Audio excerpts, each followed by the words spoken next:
पिछले कुछ हफ्तों से दिल्ली में जो प्रोटेस्ट हो रहे हैं, जंतर मंतर पे धरने लग रहे हैं और एजुकेशन मिनिस्टर धर्मेंद्र प्रधान का रेजिग्नेशन, और गवर्नमेंट बोल रही है कि इसमें कुछ फॉरेन इंस्टीट्यूशंस का हाथ है। कोर्ट में एक पीआईएल डाली जाती है जिसमें एनआईए की जांच की मांग करी गई है।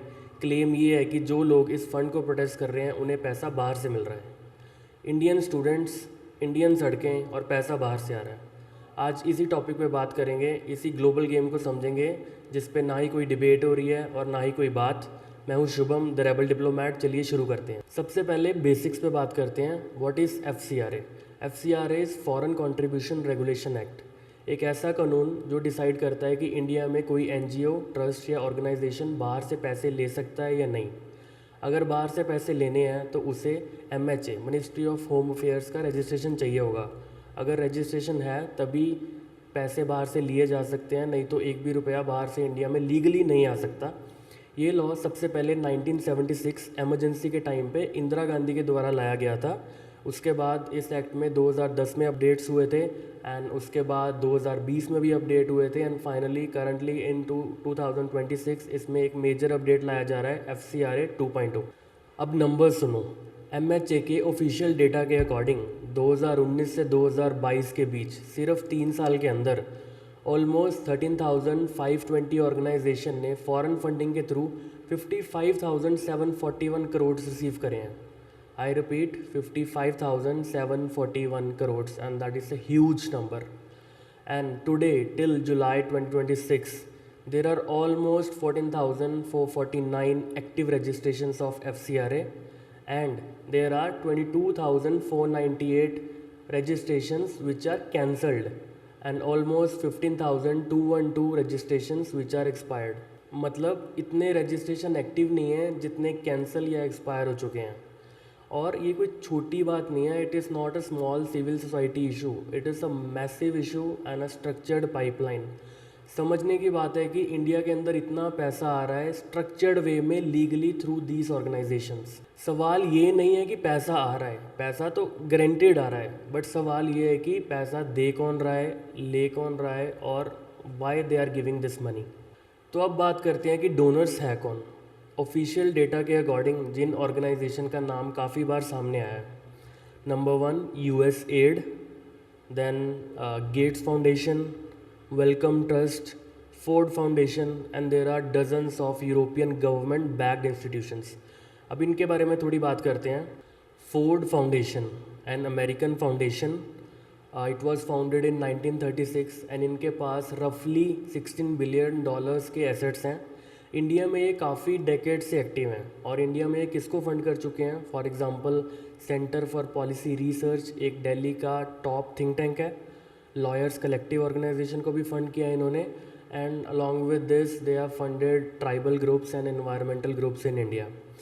2015 में मोदी गवर्नमेंट ने फोर्ड फाउंडेशन को वॉच लिस्ट में रख दिया था। इंटेलिजेंस ब्यूरो की एक रिपोर्ट आई थी जिसका नाम था आईबी रिपोर्ट ऑन एनजीओज़, जिसमें एलिगेशंस ये थे कि फोर्ड ऑर्गेनाइजेशन इंडिया में प्रोटेस्ट फंड कर रहे हैं against nuclear and mining projects of India. उस टाइम रिपोर्ट लीक हुई थी, कंट्रोवर्सी भी हुई थी। फोर्ड फाउंडेशंस ने एलिगेशंस डिक्लाइन करे थे, बट ऑर्गेनाइजेशन का नाम काफ़ी हाईलाइट हो गया था। अब बात करते हैं यूएस एड पे। यूएस की ऑफिशियल एड एजेंसी, ऑफिशियली ये एजुकेशन, हेल्थ और डेवलपमेंट पे काम करते हैं, but practically it is a very strong tool for the US foreign policy. ये कोई कॉन्स्पिरेसी नहीं है, it is documented as well. Venezuela में, यूक्रेन में, अफ़गानिस्तान में, लैटिन अमेरिका में, जहाँ पे भी अमेरिकन गवर्नमेंट के इंटरेस्ट थे, यूएस एड का पैसा वहाँ पहुँचा है। एंड इंडिया में भी ऐसे काफ़ी इंस्टीट्यूट्स और ऑर्गेनाइजेशंस हैं जो यूएस एड के द्वारा फंडेड हैं। अब बारी आती है एनईडी की, नेशनल एंडाउमेंट फॉर डेमोक्रेसी। ये ऑर्गेनाइजेशन यूएस कांग्रेस से फंडेड है एंड ये ओपनली बोलते हैं कि हम डेमोक्रेसी प्रमोट करते हैं वर्ल्ड में। बट अगर इनका ट्रैक रिकॉर्ड देखा जाए तो इन्होंने बेलारूस में ओपोजिशन फंडिंग करी है, हांगकांग में इन्होंने प्रोटेस्ट ऑर्गेनाइज करे हैं, एंड वेनेजुएला में इन्होंने रजीम चेंज कैंपेन्स फंड करे हैं। एनईडी के फाउंडिंग डायरेक्टर कार्ल ग्रेशमैन ने एक बार बोला था कि we do openly what CIA used to do covertly, and ये लाइन सच है, आप सर्च भी कर सकते हो। और अब इंडिया में एनईडी ने किसको फंड किया? मैं नाम लेने से बचूंगा क्योंकि कोई सॉलिड प्रूफ नहीं है, but there are allegations that there are some media organisations and some civil groups जिन्होंने इससे फंडिंग रिसीव करी है। अब बात करते हैं इंडिया के एनजीओज़ के बारे में। सबसे पहले सबसे बड़ा नाम आता है ऑक्सफैम इंडिया। 2022 में इनका एफसीआरए रजिस्ट्रेशन कैंसिल कर दिया गया। ये ऑर्गेनाइजेशन काम करता था इनइक्वालिटी राइट्स पे, लैंड राइट्स पे एंड दलित राइट्स पे। काफ़ी इंपॉर्टेंट मुद्दे हैं, बट गवर्नमेंट बोलती है कि there is a violation of policy. उसके बाद नाम आता है एमनेस्टी इंटरनेशनल। 2022 में इनके भी ऑपरेशंस बंद करने पड़े जब गवर्नमेंट ने इनके बैंक अकाउंट्स फ्रीज़ कर दिए थे। सेम रीज़न, दे वायलेटेड दी एफसीआरए पॉलिसी। फिर नाम आता है green peas India. Same story, पहले अकाउंट फ्रीज, फिर रजिस्ट्रेशन कैंसिल एंड लास्ट में काफ़ी इम्पॉर्टेंट ऑर्गेनाइजेशन आता है सैमकोल, जो कि सोनम वांगचुक का ऑर्गेनाइजेशन है। इसका पूरा नाम है student cultural education movement of Ladakh. इन्होंने लद्दाख में काफ़ी प्रोटेस्ट एंड धरने किए for the education, but government ने इनका लाइसेंस कैंसिल कर दिया था because of the FCRA policy violations. अब मैं दोनों साइड्स की बात क्लियरली बोलूँगा क्योंकि ये इंपॉर्टेंट है। गवर्नमेंट बोलती है कि इनके रजिस्ट्रेशन इसलिए कैंसिल किए गए क्योंकि इनकी लेट फाइलिंग्स थी, अकाउंटिंग इरेगुलरिटीज़ थी और फंड्स का मिसयूज़ पाया गया था। एंड ये एनजीओस बोलते हैं कि मेजॉरिटी ऑफ द एनजीओस जिनके रजिस्ट्रेशन कैंसिल हुए, ये वो ऑर्गेनाइजेशंस हैं जो माइनॉरिटी राइट्स पे बात करते थे, इन्वायरमेंट पे बात करते थे और फ्री स्पीच को प्रमोट करने के लिए प्रोटेस्ट करवाते थे। जिन्होंने भी गवर्नमेंट के अगेंस्ट प्रोटेस्ट किया उनका एनजीओ हिट हुआ है। दोनों साइड्स के पॉइंट्स वैलिड हैं। मैं यहाँ पे किसी की साइड नहीं लूँगा, ना ही कोई वर्डिक्ट दूंगा। मैंने आपके सामने फैक्ट्स रख दिए हैं, डिसीजन आपका है, आप देख सकते हैं। लेकिन रुको, अभी तक मैंने जो बताया वो इंडिया की इंटरनल पॉलिटिक्स है। आपको ये लग रहा होगा कि ये इंडिया पाकिस्तान या कांग्रेस बीजेपी के बारे में है, लेकिन नहीं। ये गेम पूरी दुनिया में खेला जाता है, हर बड़ी पावर इसको यूज़ करती है। एंड जब तक आप ये गेम नहीं समझोगे तब तक आप एफसीआरए 2.0 का रियल मतलब नहीं समझ पाओगे। एनजीओज़ को इन्फ्लुएंस और इंटेलिजेंस टूल की तरह यूज़ करना ये कोई नया आइडिया नहीं है, ये कोल्ड वॉर के टाइम से प्रोफेशनली यूज़ हो रहा है। CIA ने 1950s और 60s में स्टूडेंट ऑर्गेनाइजेशंस, कल्चरल ऑर्गेनाइजेशंस को फंड किया था। जब ये एक्सपोज हुआ था इन 1967 तो CIA काफ़ी एम्बेरस हुई थी। इसका सोल्यूशन क्या आया? NED, national endowment for democracy, जिसकी हमने अभी थोड़ी देर पहले बात करी थी कि हम डेमोक्रेसी प्रमोट करते हैं। वही काम बट ओपनली करेंगे, कांग्रेस से फंडिंग लेंगे, डिनाइबिलिटी मेंटेन करेंगे, बट काम वही रहेगा इनका। ये मॉडल इतना सक्सेसफुल रहा कि दुनिया ने इसका अपना वर्जन अडॉप्ट कर लिया। रशिया का अगर देखो तो रशिया टुडे, स्पुतनिक और स्टेट लिंक्ड ऑर्गेनाइजेशंस। चाइना का अगर देखें तो कन्फ्यूशियस इंस्टीट्यूट्स। कहने को तो ये कल्चरल सेंटर्स हैं बट सर्वेलेंस और सॉफ्ट पावर का डिस्प्ले है बेसिकली। ऑस्ट्रेलिया ने इसको बैन किया है, अमेरिका ने इसको अपनी यूनिवर्सिटीज से बाहर निकाला है। कतर का वर्जन देखेंगे तो अल जज़ीरा के थ्रू ये अपना नरेटिव पुश करते हैं। सऊदी अरेबिया का देखेंगे तो इन्होंने ग्लोबली मदरसा फंडिंग करी है, पाकिस्तान में करी है, बांग्लादेश में करी है और इंडिया में कुछ पार्ट्स में करी है। तो ये गेम रियल है, डॉक्यूमेंटेड है एंड हर मेजर पावर इसे यूज़ करती है। अब इंडिया इसमें कहाँ आता है? इंडिया एक ऐसी जगह है जहाँ पे ये सारे ऑर्गेनाइजेशन एक साथ ऑपरेट कर रहे हैं।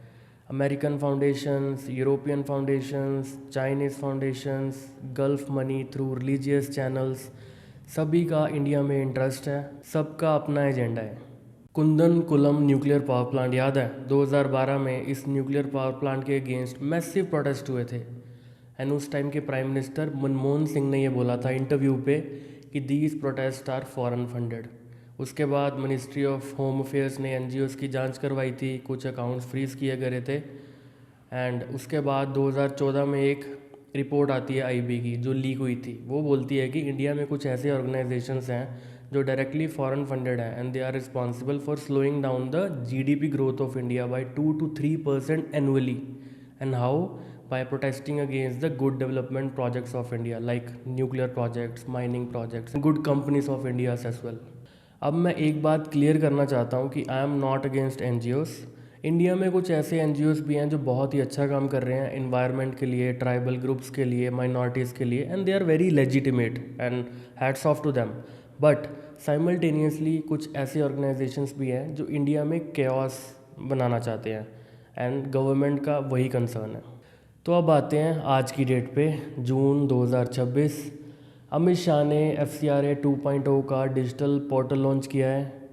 आधार based linking, PAN based linking, a totally new platform, AI chatbot भी प्लान्ड है और इसका एक ऐप भी प्लान्ड है। मतलब इंडिया में जो पैसा आएगा, कहाँ से आया, कहाँ गया और किस काम के लिए यूज़ हुआ, हर एक पैसा ट्रैक किया जाएगा। ये बिल अभी पार्लियामेंट में पास नहीं हुआ, बट ये इसी मॉनसून सेशन में प्लान्ड है। अब देखते हैं कि ये बिल बोलता क्या है। पहला, डेजिग्नेटेड अथॉरिटी। ये बिल बोलता है कि अगर किसी NGO का FCRA रजिस्ट्रेशन कैंसिल होता है, सस्पेंड होता है या एक्सपायर होता है, तो गवर्नमेंट एक गवर्नमेंट ऑफिसर अपॉइंट कर सकती है जो इस NGO के फॉरेन एसेट्स का कंट्रोल ले। अगर तुम्हारे NGO का लाइसेंस कैंसिल हुआ तो तुम्हारे सारे एसेट्स गवर्नमेंट के अंडर चले जाएंगे। और इस पे क्रिटिक्स बोलते हैं कि ये जुडिशियल ओवरसाइट के बिना एसेट फ्रीज है। दूसरा, अब फॉरेन फंडिंग का पैसा रिलीजियस कन्वर्जन्स में यूज़ नहीं किया जा सकता। इससे सबसे ज़्यादा हिट होंगे क्रिश्चियन मिशनरी ऑर्गेनाइजेशंस एंड और भी ऑर्गेनाइजेशंस हैं जो बाहर से पैसा लेके इंडिया में रिलीजियस कन्वर्जन्स करवा रहे हैं। तीसरा, इसमें जेल की पेनल्टी 5 साल से 1 साल कर दी गई है। मुझे ये बिल्कुल भी समझ नहीं आया कि क्यों किया है। तो ऑनेस्टली अब गवर्नमेंट का केस क्या है? सरकार बोलती है कि एक सॉवरेन देश का पूरा हक है कि उस कंट्री में पैसा बाहर से कहाँ से आ रहा है और कहाँ जा रहा है। 55,000 करोड़ पिछले 3 सालों में एक बहुत ही सीरियस फिगर है। अगर इसका कुछ भी परसेंटेज, फ्रैक्शन ऑफ मनी भी एंटी नेशनल एक्टिविटीज़ में लग रहा है तो इसे रुकना चाहिए। हर कंट्री में इसके अगेंस्ट लॉ है। Basically in America there is FARA, that is against the foreign funding, जिससे वो फॉरेन फंडिंग रेगुलेट करते हैं। रशिया में भी है, फॉरेन एजेंट लॉ करके है। चाइना में तो चलो बैन ही है। अब देखते हैं क्रिटिक्स का केस क्या है। क्रिटिक्स बोलते हैं कि 20,000 से ज़्यादा ऑर्गेनाइजेशन इतने कम समय में बंद कर देना, एंड ये मेजरली वही ऑर्गेनाइजेशन है जो tribal groups, minority groups, education, hospitals, इन पे बात करते थे। अगर कोई प्रोटेस्ट करो तो NGO बंद, अगर कोई रिपोर्ट निकालो तो फंडिंग बंद। इनका कहना है कि डेमोक्रेसी में एक इंडिपेंडेंट वॉइस होनी चाहिए, चाहे गवर्नमेंट कंफर्टेबल हो या ना हो। मैं तुम्हें दोनों साइड का व्यूज़ दिखा रहा हूँ, डिसीजन आपका है, रेबल डिप्लोमेट का नहीं। तो अब वापस आते हैं अपने ओरिजिनल क्वेश्चन पे, क्या स्टूडेंट प्रोटेस्ट इंडिया में जो हुए अभी फॉरेन फंडेड थे या नहीं? Honest answer, I cannot say they were funded because अभी तक कोई इसका कंक्लूसिव प्रूफ सामने नहीं आया है। लेकिन एक बात तो सच है कि फॉरेन फंडिंग इंडिया में ज़रूर आती है, and there are some NGOs who take foreign funding, and government इसी को कंट्रोल करने के लिए, इसी को रेगुलेट करने के लिए बिल ला रही है FCRA 2.0, जहाँ पे गवर्नमेंट डिसाइड करेगी कि ये NGO लेजिटिमेट है या नहीं बिना जुडिशियल सुपरविजन के। एंड यही प्रॉब्लम है, यही असली टेंशन है एंड यही असली डिबेट है। FCRA 2.0 एक पोर्टल नहीं है, बल्कि एक स्टेटमेंट है कि इंडिया अब अपने अंदर आने वाला पैसा सारा रेगुलेट करेगी। ये सही है या नहीं, ये आने वाला टाइम ही बताएगा। Please comment down your views about this topic. I really want to hear your views, and please subscribe to my channel. Thank you for watching The Rebel Diplomat.